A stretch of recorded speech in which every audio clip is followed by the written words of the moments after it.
అందరికీ నమస్కారం. నేను మీ చిలకమర్తి ప్రభాకర్ చక్రవర్తి శర్మ. మనకి సంక్రాంతి చాలా విశేషమైన ప్రత్యేకమైనటువంటి పండుగ.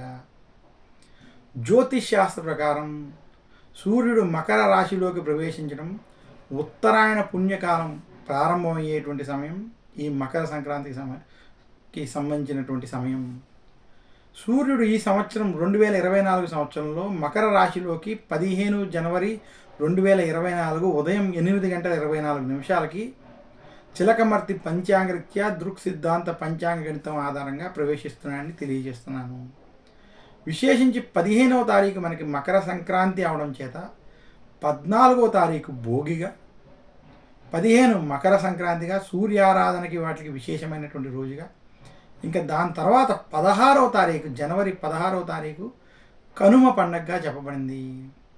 మన పురాణాల ప్రకారం ఈ 3 రోజులు, ఈ 3 పండుగలు చాలా ముఖ్యమైన పండుగలు. కొన్ని ప్రాంతాల్లో ముక్కనుమ అనేటువంటి విషయాలను చెప్తారు, కానీ ఇది మన ఆచారానికి సంబంధించినటువంటి విషయం కాదని, అలాగే ముక్కనుమ అనేది మన యొక్క పండుగల్లో భాగం కాదని మాత్రం సూచిస్తున్నాను. మనకు ఉన్నటువంటి సంక్రాంతికి సంబంధించినటువంటి పండుగల్లో ఈ 3 భోగి, మకర సంక్రాంతి, కనుమ చాలా ప్రత్యేకమైనవి. ఇవే ముఖ్యమైన పండుగలు. ఈ కనుమ పండుగ రోజు విశేషించి మనకి ఎప్పుడు ఒక సంక్రమణం జరిగిన తర్వాత రోజుని కనుమగానే మనం భావించాలి. ఈ కనుమ పండుగ రోజు విశేషించి గోవుల్ని పూజించడం, పశుపక్షాదులను పూజించడం విశేషం.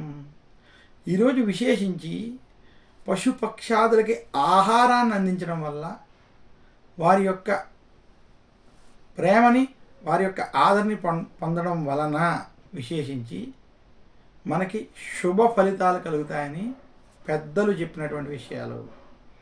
ఇదే కాకుండా ఈరోజు విశేషించి పక్షులకి ధాన్యం వంటివి తినిపించడం, గోమాతకి ఆహారం వంటివి, విశేషంగా బెల్లము, అలాగే గోమాతలకి బియ్యం వంటివి తినిపించడం వల్ల వాటి యొక్క అనుగ్రహం చేత శుభాలు కలుగుతాయని శాస్త్రాలు తెలియజేస్తున్నాయి.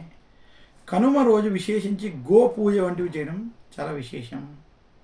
ఇక కనుమ రోజు ఈరోజు కూడా విశేషంగా సూర్యారాధన వంటివి చేసి ఇంట్లో మీకు ఏదైతే చాలామందికి ఇలవేల్పు ఎవరైతే ఉంటారో ఆ యొక్క దేవతని కానీ, వెంకటేశ్వర స్వామి కావచ్చు, అమ్మవారు కావచ్చు, శివుడు కావచ్చు, వారిని పూజించి వారికి ఆ రోజు రకరకాల పదార్థాలతో నైవేద్యాన్ని సమర్పించడం, గారులను ఆ రోజు నివేదించడం చాలా విశేషం.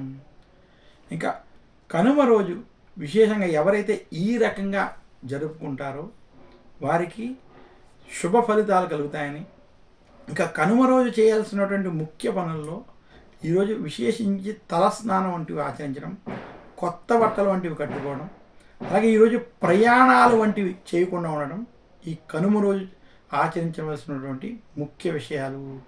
కనుమ రోజు ఖచ్చితంగా ఆచరించేటువంటి విషయాల్లో తల స్నానాన్ని చేయాలి అని, కనుమ రోజు స్నానం చేయకుండా బయటికి వెళ్ళకూడదని కూడా శాస్త్రాలు తెలియజేశాయి. ఈ రకంగా మనకి సంక్రాంతి పండుగలో ముఖ్యమైన ఈ 3 రోజుల పండుగలో 3వ రోజు పండుగ కనుమ పండుగగా తెలియజేస్తున్నాను. మరొక్కసారి అందరికీ కనుమ పండుగ శుభాకాంక్షలు తెలియజేస్తూ, సంక్రాంతి శుభాకాంక్షలు తెలియజేస్తూ సెలవు తీసుకుంటాను. నమస్కారం. మీ చిలకమర్తి ప్రభాకర్ చక్రవర్తి శర్మ.